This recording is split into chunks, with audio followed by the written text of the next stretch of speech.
No, it goes to planning on the 7th, next week. It's not on ours yet.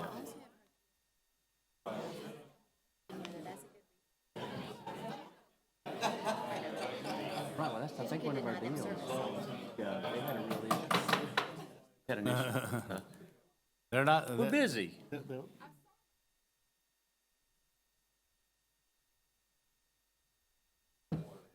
I'll tell you about it later. Morning, my name is Connie Malier, and I'm the Vice Chair of the Management and Internal Services Committee. I'm filling in for Commissioner Allen. He is away this week, and we will start with, let's start with our invocation. Please bow your heads.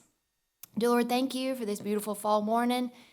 Thank you for the freedom to assemble and to govern ourselves. Please be with us this morning as we make decisions that affect ourselves and our community. Help us to make decisions that will be beneficial to all. In your name we pray. Amen. Amen. Let's stand with the pledge.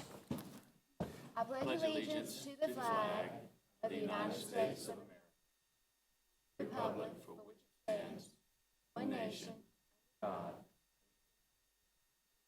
justice for all.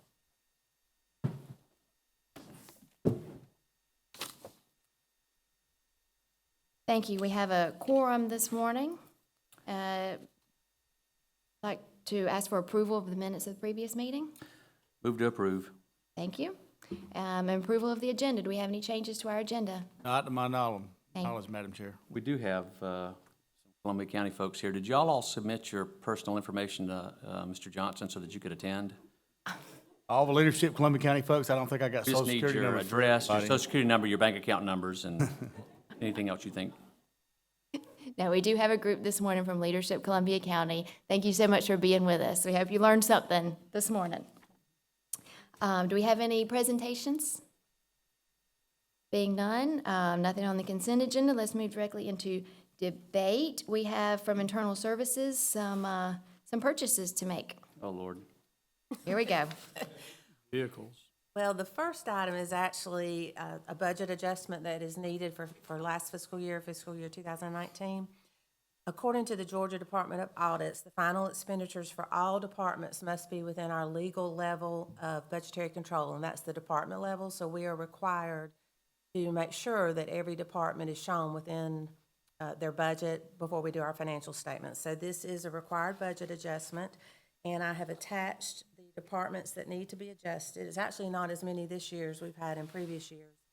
You'll first see the departments within the general fund and then any other funds that need an adjustment and the explanation to the side. So staff recommends approving this adjustment.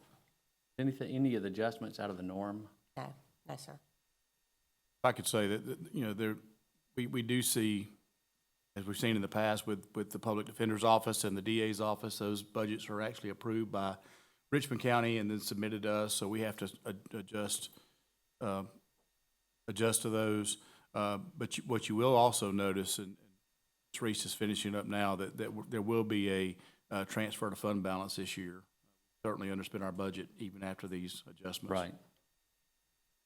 Move to approve. So moved. Next. Now on to the purchases. So the first item is the purchase of John Deere equipment. We did bid this, and we had one bidder. That was Blanchard Equipment. There are items for recreation and for roads and bridges. The second item you see there, the John Deere Gator for roads and bridges, that one was slightly over budget. There's actually two of them. Those were over budget, but they're being funded through the insurance premium tax fund through savings that were generated from other purchases. And the same with that last item, it's funded through the fleet fund. And again, we've had quite a few savings and other purchases that will cover that. Now, Leanne, I know a lot about tractors, but tell me, what is a bat wing attachment? Mr. Hayes? That's for the Sheriff's Department. I do not know. That sounds pretty cool, though. Can I try it out if we purchase this? Yes. Mm-hmm.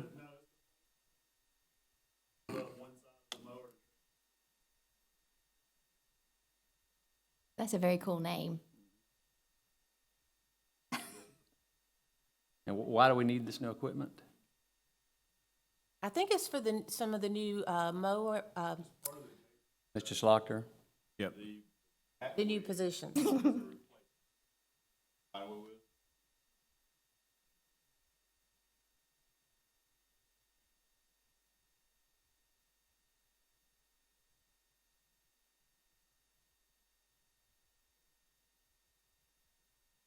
Same thing on recreation.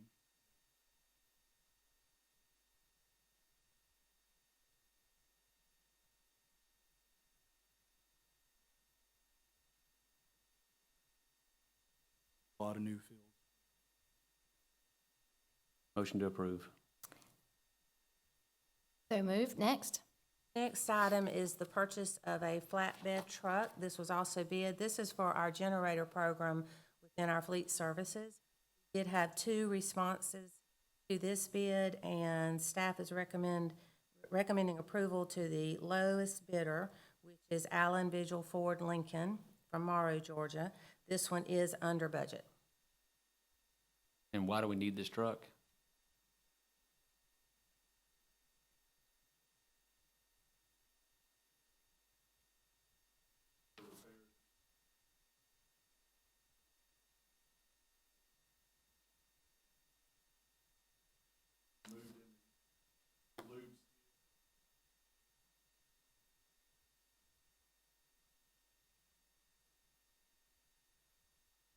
A couple of years ago, we brought this program in-house. We had been contracting it out, and we have brought it in-house to take care of the repairs and maintenance ourselves of most generators. We're gonna sell the other truck? If anybody wants to buy it. Yeah. I mean, give it to, never mind. Yeah, right. Move to approve. So moved. Next. The next item is the purchase of some vehicles for the sheriff's office. We actually have 3 different types of vehicles within this recommendation. There are 2 Dodge Durangos for the K-9 unit, and due to timing and availability, we decided to go with the contract holder for that, which is, I believe, Sourcewell. Then we have a Mazda, which is an unmarked, I guess, undercover type vehicle. We did issue a bid for this, but no one responded. We then looked at all of the contract holders. None of them have this type of vehicle under contract, so we had to go to quotes to various vendors for that. And then the Chevy Traverse, we also bid it. We did have 1 responder for that, but it did not meet specs, so we went to the contract for it. So the Mazda, we are recommending to go with 5-star Chrysler Dodge Jeep Ram. I want to mention that this vendor is out of Macon. We did check with Gerald Jones. They are not quite $500 higher. So we're recommending the low quote, but I just wanted to let you know about that situation. And then the Chevy Traverse, we're recommending to use the contract and Allen J Fleet Sales, get that purchase. And the same with the Dodge Durango, that would be through Sourcewell, but it's also Allen J. If I could add just that Mazda piece, we recommended low bidder because that's the recommendation we always make, would be the low bidder when we get quotes like that. In this situation, the Mazda is going to go back to the dealer when it needs work, and we do have a local vendor that's $500 more. We're probably going to make that up in the long run, but we're recommending low bidder. But I was already gonna make that motion. Okay, well. I make a motion, we I'll buy the leave it. 2 of them from wherever and the 1 from Andy. Okay, okay. Okay. You got that? Could I add to that recommendation, we're getting these at a very good price, or the Mazda, because it's sitting on the lot. They have asked if we could do a letter of intent that we are going to purchase it, because, we have to wait till next Tuesday night when the full board meets. So I would like part of the recommendation to be that we could issue a letter of intent to purchase that vehicle. Change my motion to what she just said. Yeah, buy it from Andy. Gerald Jones. Buy it local. Gerald No, Jones he does. Gerald He Jones. does. Both of them wanted the letter. I think if the committee puts it on the consent agenda, I feel comfortable writing that letter from the county manager's office to say that we intend to purchase it. I think we're good with that. And anytime we can purchase local, we want to. That's a motion. Yes, Thank you. So but she moved. had it, so. Next. And the next item is the purchase of one-ton service body trucks. If you'll recall, we actually brought this before committee last month as part of a large bid. This piece, we asked that you reject the bids because the bid we received did not meet specs. So Fleet has gone back out to our contract holders, and we are recommending that these vehicles be purchased from Sourcewell, the Sourcewell contract with Allen J. Fleet Sales. Why do we need two new ones? I get replacements, we run them into the ground and get 250,000 miles, you sell them, but A lot of these new vehicles that you're seeing are a result of the new personnel. You know, we added significant new personnel this year in this year's budget. So these are the vehicles that were budgeted to go along with the new personnel. move to consent. So moved. Next. Technology I think that's me. services. Yes. The first item I've got for you today is an agenda item that's going to provide for the scanning of building plans and associated documents like staff notes, building specs, and things like that. They're currently stored in the procurement warehouse. The intention of the project is to scan all the building plans since they take up a lot of space in the warehouse, and also they're a subject of a lot of open records requests, and it'll be easier for staff to respond if we've got them scanned.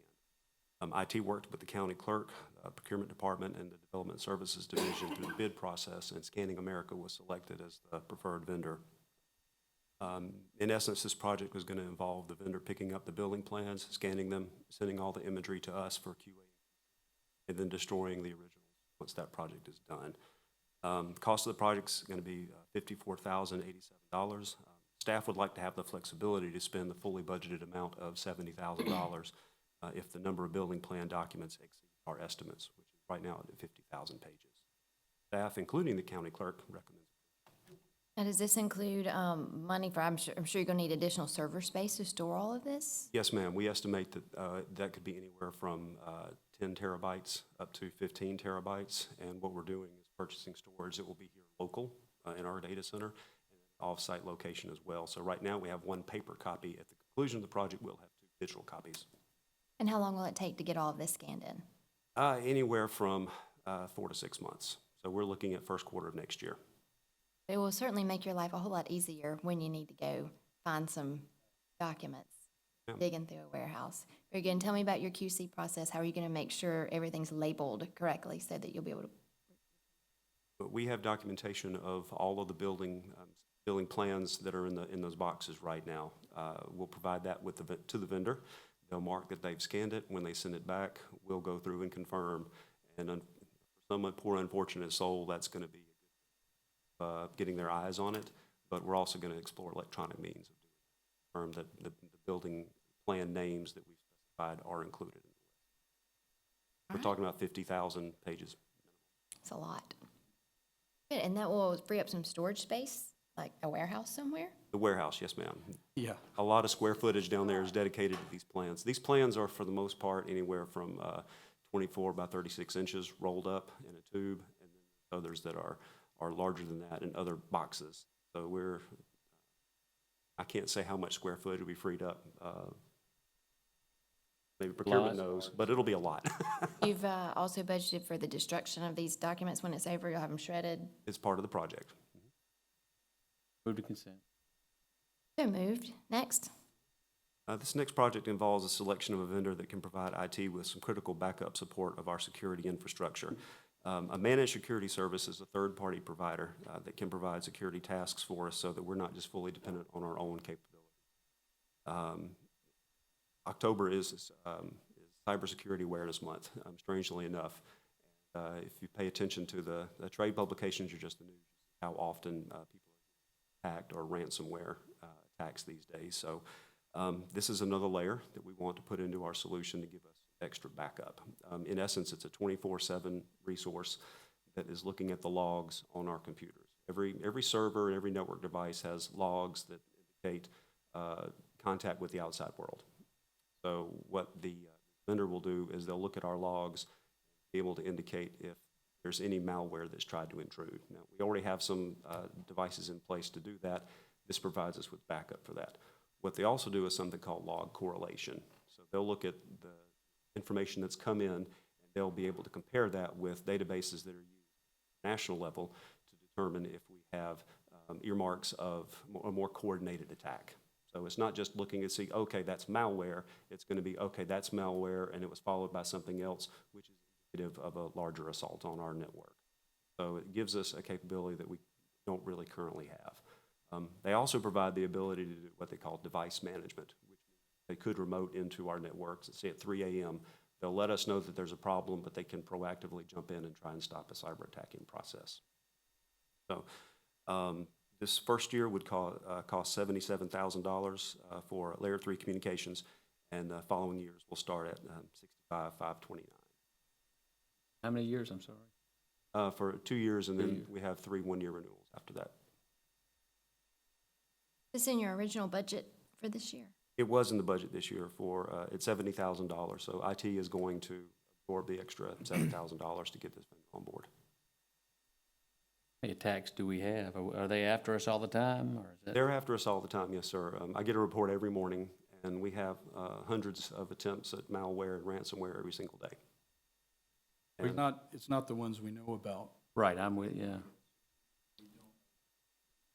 He's absolutely right. I mean, this is part of your defense. Gotta have it. Move to consent. These services come with any kind of insurance, like if something does get through, they help you out?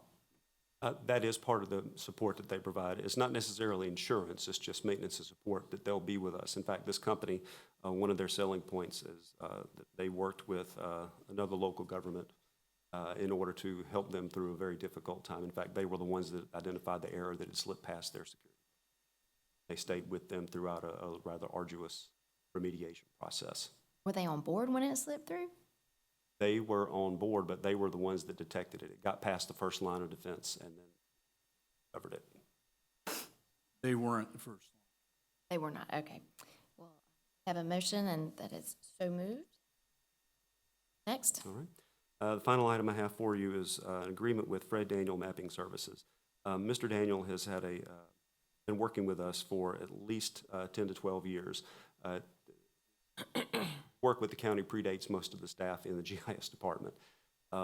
He updates our parcel map layers and he transmits that information back to us for inclusion in our geodatabase. So if you've looked at our maps online and looked at the parcels, you've seen his work. Currently, his contract has expired and we want to renew it. So we're presenting this agreement in order to bring him back under contract with us again.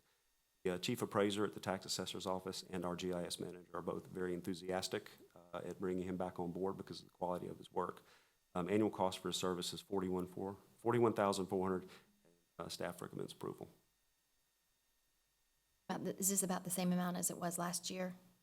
Yes, ma'am. He's gone up very little through the course of our relationship with him. Move to consent. So moved. Budget amendment for Fire Services Division. Yeah, I'll start it. Go ahead, yeah, go ahead. Back in FY 16-17, a fire services reorganization plan was approved. That was a three-phase plan. It largely included the hiring of additional firefighters, really with the long-term goal of being able to get 3 crew members per vehicle truck. The first 2 phases were completed very quickly. The third phase we've been chipping away at. Been doing that a number of ways, either asking for increases in the budget or through attrition, someone of a higher rank hired that freed up additional money for multiples. So as of the beginning of this budget year, we were still 12 people short of completing phase 3.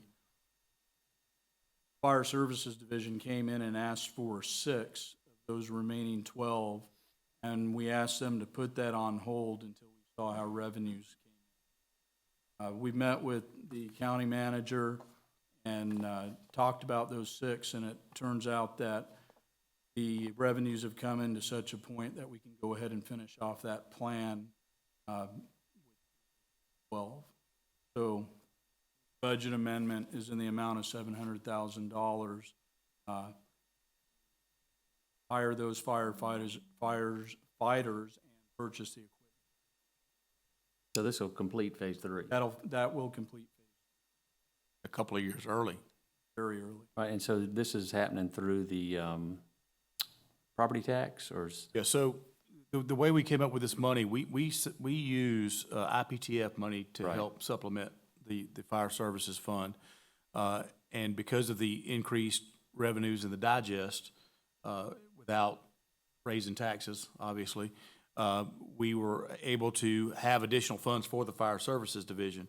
What we're planning to do here, we're actually looking at approximately $1.7 million in additional funding. What we want to do is use the $700,000 to finish out phase 3, use the other $1 million to offset the transfer from IPTF. So we want to free up some of the IPTF money. Right. I believe we had about $2 million Little over scheduled, a little over $2 million scheduled. So this will give us $1 million of property tax money that's dedicated to fire service to free up the IPTF money that can be used for maintenance and lots of other Right. things. I think it's a good move, and it gets the fire department what they need. We looked through everything. We looked at the possibility of doing overtime for the firefighters, doing part-timers for the firefighters. But I think this is the right move at the right time. Our ISO, we are just in that class 1, just right there at it, and our personnel is our lowest number. So one bad incident, a bad fire, a bad day, chief, if we had something that we got dinged on, that could change our ISO rating, and there's no sense in us being that close. So I think it's a good move all the way around, and we certainly have the money to be able to fund it. that's good. I'm glad you've worked that through, and just accolades to the chief. And Mr. Kennedy, I know this is a plan that's been in process for 3 or 4 or 5 years. I lose track of the years, but congratulations. I'm glad we're finally there. So move to consent. Thank you. Is the- Starting phases 4, 5, and 6. Well, that was actually I'll be my, looking for that in writing, triplicate, yeah. that was actually, But it won't be people intensive. Yeah, no. so the number of the amount of personnel we need is directly proportional to our population?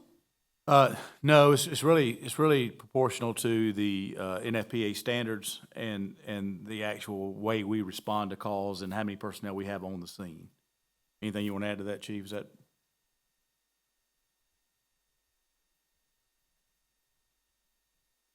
As our population increases, are we gonna hit this again next year and the next year looking for more? Well, Or as calls, as good? call volume increases, I mean, we're gonna have to, we've already identified the possibility of 2 new fire stations. And we're gonna have to continue to build those to be within the 5-mile radius that we need to be in to meet the ISO standard for response. So as the population increases, we're gonna have to add fire stations, have to add personnel to staff those stations.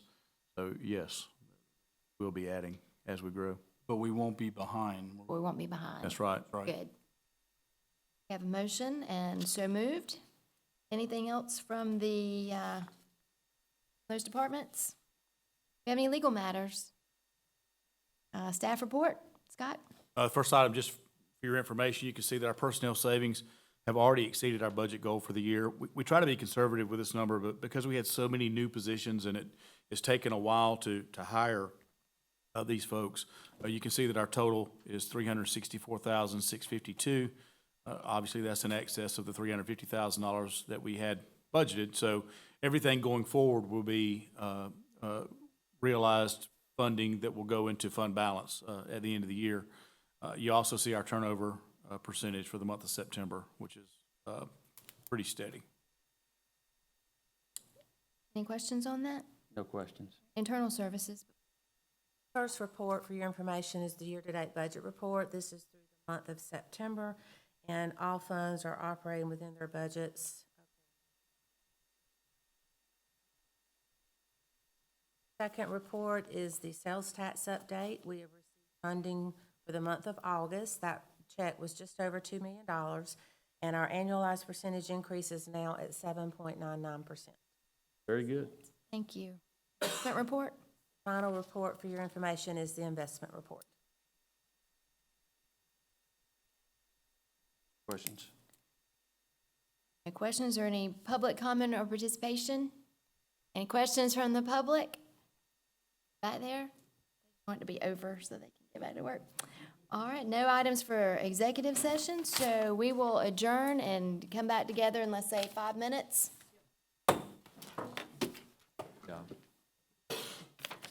Just look pretty and don't. Thank you, buddy.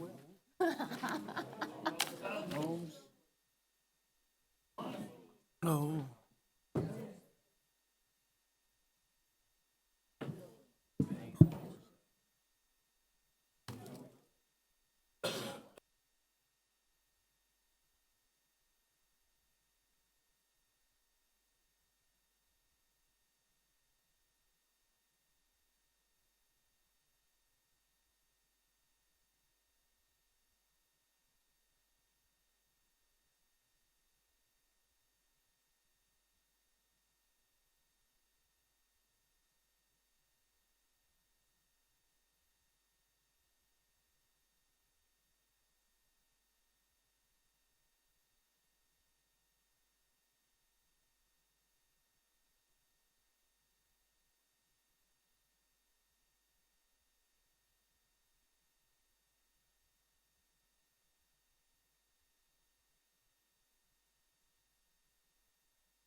The October 8th meeting of the Development and Engineering Services Committee. I'm Connie Malier, Chair.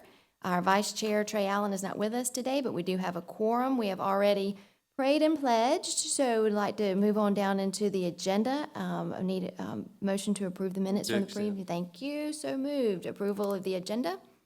Any changes to the agenda? Not to my knowledge, Madam Chair. Very good, thank you. Any presentations? Being none, nothing on the consent agenda, moving directly into debate. New business, Mr. Schlochter. Thank you, ma'am. First one I have for you, Mr. Steve Brown has resigned his position on the tree board, and Commissioner Malier has recommended Barry Pascal be appointed to replace Mr. Brown. So staff has recommended the appointment of Mr. Barry Pascal to the Tree Advisory Board. Did he pass all the background checks? Most of them, Most? Okay, Most good. of them. All right. ones that mattered. Move to consent. So moved. What I have for you is a professional design service with Southern Civil Solutions for the Martinez Park. This is about 11-acre piece of land we have beside Blanchard Park off of Dewey Drive. This will allow us to get a road through there, add a dog park, have some walking trails through the woods. Y'all have seen the concept we put together for you. So this will get us started on that project. This does not include the recreational side of it, the playground equipment, the slides. We're actually working with different people on trying to get that stuff. So this just gets the road, the culvert, parking lot for the dog park, and some walking trails. Design, So this is adjacent to Blanchard Park, correct, but it's not part of Blanchard Park. It's a separate park. correct. There'll be two parks. It's Blanchard Park is an athletic park, soccer field or football field, baseball field. This is a kind of a nature park. You'll It's have two trails. separate entrances. That's what it's gonna be. Connected, They'll be tied together, Okay. absolutely. but it'll have two separate names. It's like two things. We'll probably end up calling it part of Blanchard Park. I mean, the idea was Blanchard Park, the only way to get in and out is Dewey Drive, and it's through the neighborhood. It's really hard to get in there. It always has been. So we have access off Columbia Road now, so that's probably gonna become a main entrance to that park. So, you know, we can decide how we wanna name it, and how we wanna do that when the time comes, but the idea was to tie the two together and to have access, you know, two different directions. I was just curious about the name or whatever. Completely different fields though. Okay. Athletic, passive. Right. So I get this. What's the ETA being done with it? We'll have these plans back to us, I would say, within, I'm not the Probably- plans, I'm talking about the project in general. it's not gonna take long. Once we get the plans back, say 90 days to have the plans, we have a permit to get across the creek. There's a major creek we have to cross. That's gonna take us a little bit of time, so hoping in 9 months we can be under construction, and it's through the woods. There's nothing to really deal with, so maybe this time next year we should be able to drive through there. Consent. So moved. Next. All right, I'm gonna try my best not to confuse y'all or myself on these next few items. Lakeside Park change order number 2. So previously, staff recommended approval of $14,500 to do some rock drilling for lights for the Lakeside Park athletic field. Guy went to work, broke his drill, did all kind of damage to his stuff, basically said, I can't get any further. So we ended up spending $6,350 figuring out what our problem was out there. So this is actually changing that 14,500 to 63,500. I'm sorry, 6,350. So this, It hadn't been done, though. the $6,350 has been done. Y'all approved 14,500 to do more. We only spent 6,350. So this is actually saving money, not costing. Right. What I heard you say, he broke his He broke his drill trying to do some of the work, and we. But did he actually- finish? No, he didn't. So it isn't done yet? No, it's not. We'll talk about that next. This is just to bring this guy's numbers down because he was not able to Move finish. to consent. You want to hear a construction joke? Please. It's not done yet. Sorry. Thank you. Sorry. Wah, wah. All right. Sound like a professional. I know a little bit about it. Change order number 3. Change order number 3. So now that we had that guy out there with his drill and he explored and found out what we had and broke his drill doing all this, we figured out how we need to approach it. We've got some bad soils out there. We've got some big boulders that have to be removed. The contractor's come back and told us for $27,507.43, he will remove all that bad material, get the rock out of the way so Georgia Power can come stand the lights up for these. Staff is recommending approval of this change order number 3 in the amount of $27,507.43. The ETA on this project. Months out? January. So 3 months out. Move to consent. So moved. And Patriots Park change order.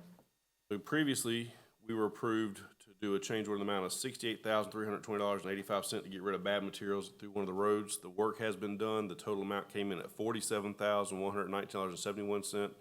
This is a deduct in the contract in the amount of $21,201.14. Saving money. Move to consent. So moved.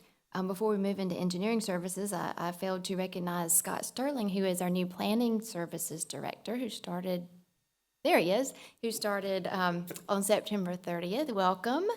And who has the next section?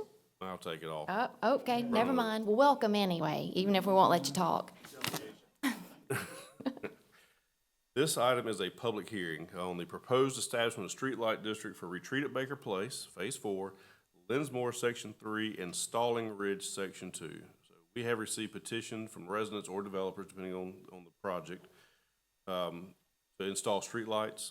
We do have Georgia Power's cost, developer's contribution listed below. We did mail out notifications that the public hearing will be taking place this morning. It was advertised by the Columbia News Times. Now we'd like to open this public hearing up to anybody who'd like to speak, and we got lots of public, so I'm sure we'll have lots of comments. Do we have any public comments on this matter? They call themselves leaders. Being none, do we have a motion? This is just standard stuff. It is. All right, so we can close that public hearing. All right. We don't need a motion to close the, I don't think so. all right, done. Moving on. Next item I have for you is Resolution 1931, 1932, and 1933 to establish streetlight districts in Retreat at Baker Place, Phase 4, Linsmore, Section 3, and Stalling Ridge, Section 2. We have received petitions. We have held our public hearing. We received no comments at the public hearing. That was what we just did, by the way, the public hearing. Y'all wanna, so. Staff recommends approval of the first reading of Resolution 1931, 1932, and 1933 to establish streetlight districts and authorization for Georgia Power to proceed with installation per their proposals. Move to consent. Debate. Debate, sorry. Debate. This one goes to debate, so we will discuss it at the Tuesday night meeting coming up. All right, next. We have Resolution 1930. This is to amend St. Andrews Section 2 Streetlight District. This is number 241A. We received a request from a resident to install an additional streetlight. We had Georgia Power go out and look, and they did agree that there was a dark spot in the area, so they have proposed to install an additional light at a cost of $16.77 per month. Staff recommends approval of Resolution 1930. Consent. So moved. Next. Next one I have is a request to upgrade streetlights in Campbell Cross in Section 2. This is again an approved streetlight district number 235A. This is through Jefferson Energy. One of the residents out there called Jefferson Energy to complain about some streetlights that were out. So they showed up to do some work and realized they have never billed us for the streetlights that we've had. Ooh. And we've had them for a long time, since 1997. Staff did go back and look, and we have no record of ever paying for these streetlights. So at this time, they're asking to get our permission to upgrade the LED lights at a new rate of $1,150.20 per year for these streetlights that we've had since 1997. So staff has recommended approval of the new LED lights at this new rate. We're not going back on this, right? Here on out. Move to consent. So moved. Next. Resolution 1935 to amend Marymount Section 5 Streetlight District Number 102. This is another one we received a request to do a look at the dark spot out there. Georgia Power did go out and looked at it, and they did agree that it needed another pole. They provided a cost of $13.84 per month, and staff has recommended approval of Resolution 1935 to amend that. Move to consent. So moved. Next. Therefore, is Gateway Boulevard Extension Supplement Agreement 2. When we put that out to bid, we had a language in there that stated that we would look at adjusting the centerline profile of that road to save money if we could. The contractor got there and looked at it. We did meet with the engineer. He did revise the centerline profile to save us several $100,000 in dirt moving. But that did come at a cost of $20,820 to make those changes. So staff's recommend approval of that change to the contract with GMC. Move to consent with the question. When's this road gonna be done? End of the year. They're moving fast, so. Y'all got a lot to do between now and the end of the year. We You do. made promises this morning. All right. So moved. Next. Next I have for you is an agreement with a developer of Jackson Heights. This is one where they were putting in a new neighborhood, Old Bel Air Lane. Old Bel Air Lane turns off of South Old Bel Air Road. had some issues with traffic turning lanes in that area. It's kind of removed from the development itself, the turn lanes with the location. So the staff and the developer got together and we agreed that it'd be best for the county to build these turn lanes, but the developer would have contributed $250,000 to the cost. Staff did put together an agreement. Chris has reviewed this agreement and is okay with it. Staff has recommended approval of this agreement, basically stating they're going to give us $250,000 to build these turn lanes on an existing county road, turning onto another existing county road.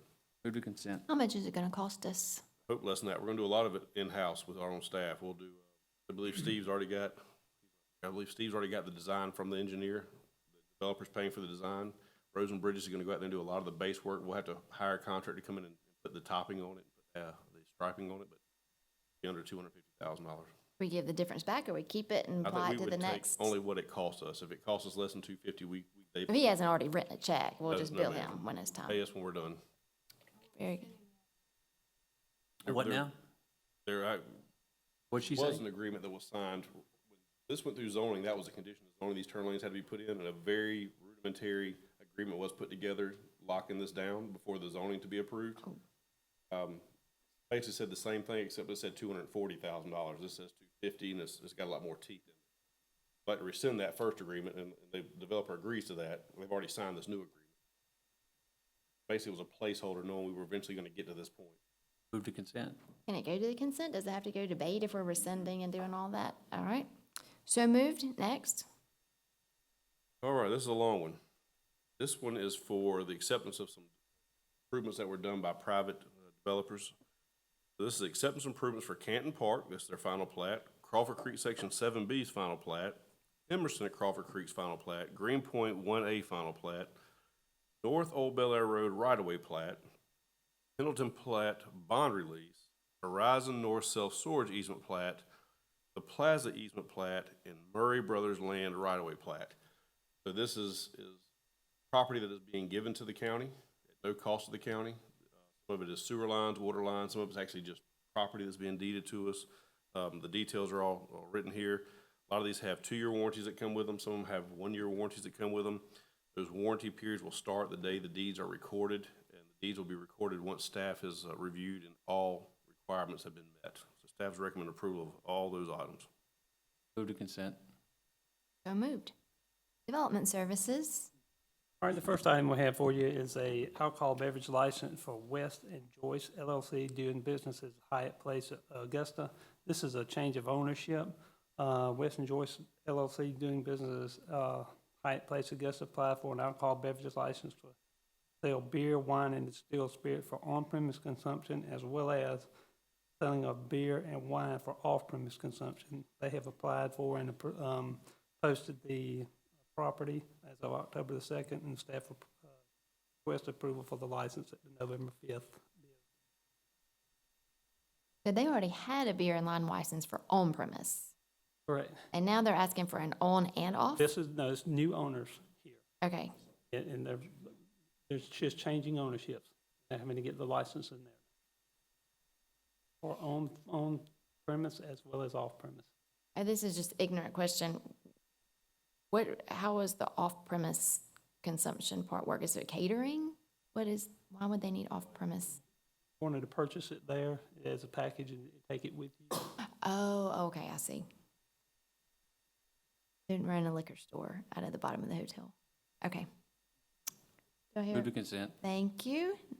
So move next. All right, the next item we have is alcohol beverage license for the VFW Post 12190.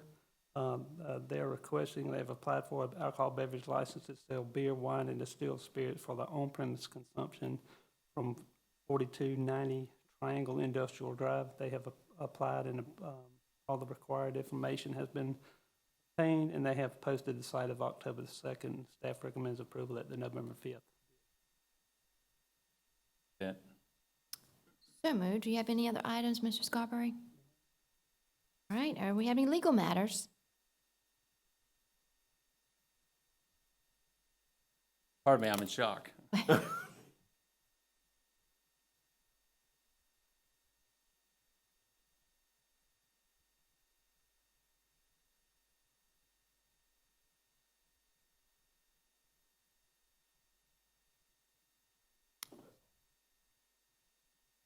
Let the record show we are supplementing, not rescinding on the Jackson Heights item. Thank you.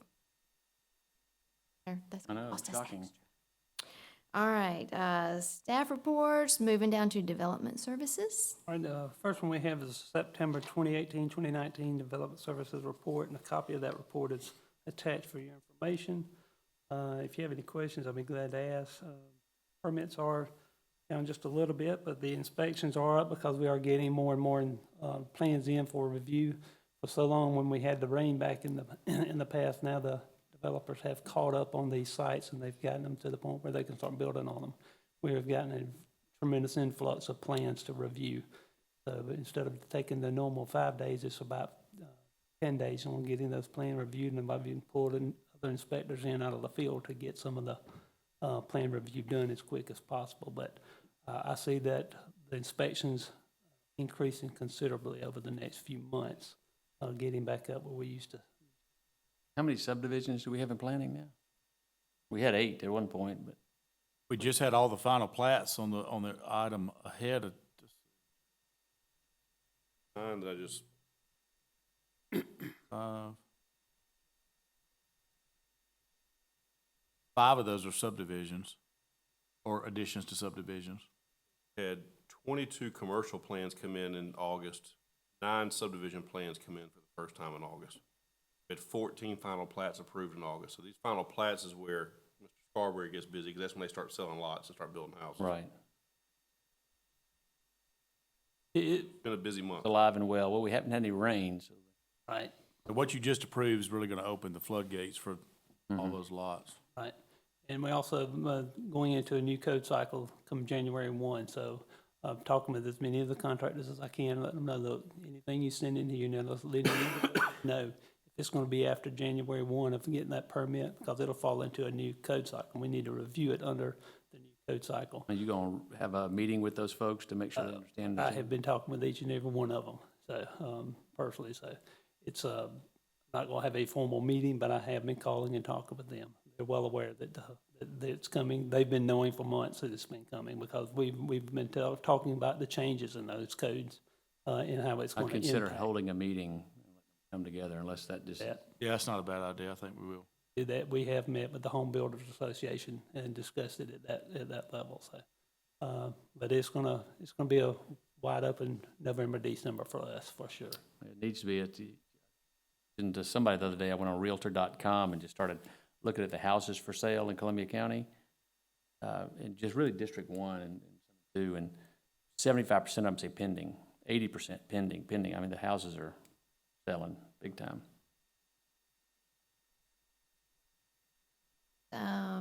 Next.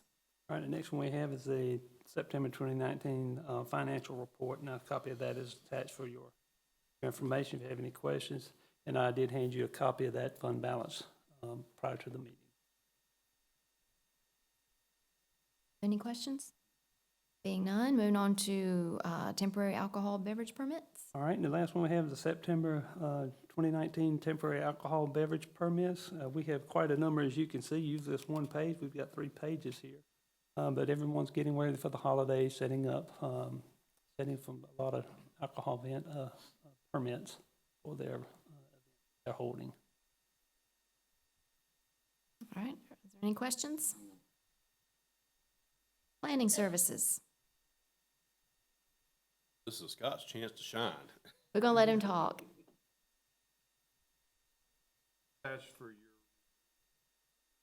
Check your microphone. There's a button on your mic down at the bottom. He's new, we'll, Do a little Elvis. I didn't get the memo. Attached for your review is the September Planning Department Workload Measurement Monthly Report. I'd offer you a whole lot of questions, or answers to those questions, but I wasn't here for it, so I'll do my best. I got in on the 30th. excuses, I don't want any excuses. All right, Yeah, what is the variance for 90-53 listed lots and structural requirements on Inverness Way? Setbacks Yeah. for a pool, I believe. Pool or, yeah, that's right. Or was it the shed? Setback, I know that. Yeah, it was a setback. I do know that. Any other questions? Next. Attached is, or for your review, is the 2020 Planning Commission dates and application submittal deadlines for information. Having no questions, we'll move to the last item. The August 2019 Plan Review Workload Measurement Monthly Report.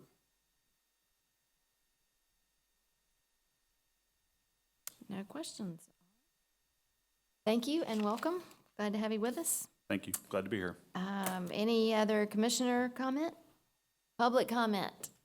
There's your chance. All right, having none, nothing for executive session. If there are no other items from any of our participants, we will adjourn the meeting. Thank you. Job. Get it over with.